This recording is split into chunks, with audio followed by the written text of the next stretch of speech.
नमस्कार बंधुरा RG cooking चैनेले आपनादेर सबाइके स्वागत। आज निये हाजिर हलाम पेঁপে आलू दिए रुई माछेर पातला झोल। आमी एखाने 650 ग्राम रुई माछ भालो करे धुए लबण हलुद माखिए रेखेछि। आर एइखानटाय आमी पेঁপে आर आलू लम्बा लम्बा करे टुकरो करे केटे धुए निয়েছি।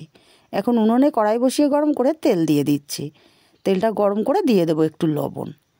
एबार तेलटा आमी छड़िए देबो। आर लबण देওয়ার कारणे माछगुलो भाजले किन्तु माछगुलो एकटाও लेगे जाबे ना। এখন এক এক করে মাছ আমি তেলের উপরে দিয়ে দিলাম। মাছগুলো বেশ উল্টে পাল্টে একটু কড়া করে ভেজে নেব। আমি প্রথম ব্যাচটা ভেজে তুলে নিয়েছি, দ্বিতীয় ব্যাচটাও আমি ভেজে তুলে নিচ্ছি। আমি সম্পূর্ণ ভিডিওটা দেখালাম না, ভিডিওটা বড় হয়ে যাবে, তাই মাছগুলো একটু কড়া করেই ভেজেছি।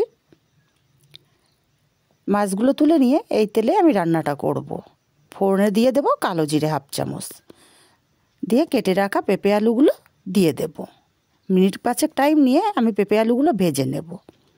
কিছুটা চইডাটা দিয়ে দিলাম, এটা অপশনাল। আমি প্রত্যেকটা তরকারির মধ্যেই দিই, কারণ সর্দি কাশির জন্য খুবই উপকারী।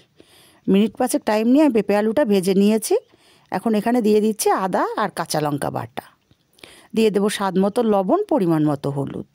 আরও কিছুক্ষণ আমি মশলার সঙ্গে পেঁপে আলুটা ভেজে নেব। পেঁপে আলুটা বেশ কিছুক্ষণ টাইম নিয়ে ভেজে নিয়েছি। এবার এখানটায় আমি দিয়ে দেব মিক্সচার জারটা ধুয়ে অল্প একটু জল, আর সামান্য একটু কাশ্মীরি লঙ্কার গুঁড়ো আর ধনের গুঁড়ো হাফ চামচ, আর দিয়ে দিলাম একটা টমেটো।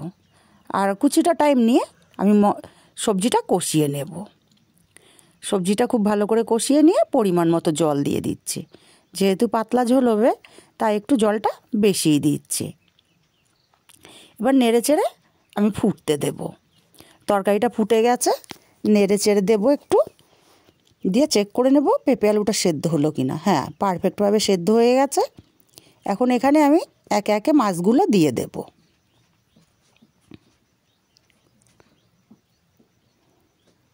মাছগুলো দিয়ে আমি এখানটায় ভাজা জিরের গুঁড়ো দেব হাফ চামচ, দিয়ে 5 মিনিট আমি ফুটিয়ে নেব।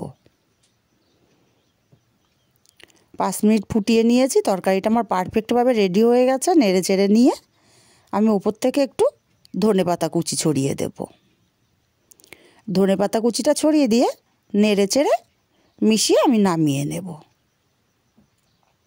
আর তৈরি হয়ে গেল আমার পেঁপে আলু দিয়ে রুই মাছের পাতলা ঝোল। এই যে গরম, হালকা গরম পড়ছে, এরকম একটা রেসিপি থাকলে কিন্তু আর অন্য কিছুর দরকার পড়বে না। রেসিপিগুলো ভালো লাগলে লাইক, কমেন্ট, শেয়ার করতে ভুলবেন না।